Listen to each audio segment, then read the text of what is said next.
स्वारगेट बलात्कार प्रकरणातील आरोपी दत्ता गाडेला पोलिसांनी आज त्याच्या गुन्हाड गावात आणलं।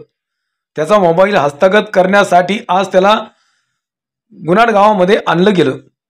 स्वारगेट बलात्कार प्रकरणानंतर त्याला येथूनच अटक करण्यात आली होती। आरोपीला अटक केल्यानंतर न्यायालयाने 12 दिवसांची पोलीस कोठडी दिली होती।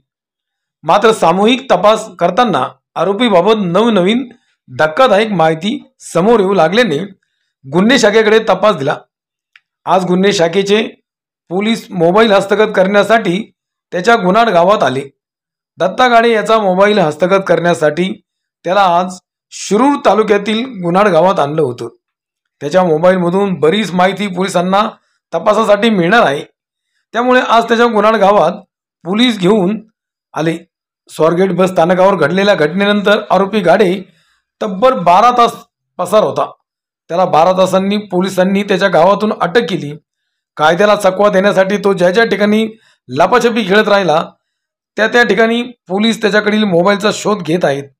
त्यासाठीच त्याला त्याच्या गावातून तो कोटे कोटे फिरत होता, कोटे कोटे लपत छपत राहिला, त्या ठिकाणी त्याचा मोबाईल शोधण्यासाठी पोलीस त्याला घेऊन त्याच्या गावामध्ये फिरत आहेत। Bureau report, Jhanjhavat news.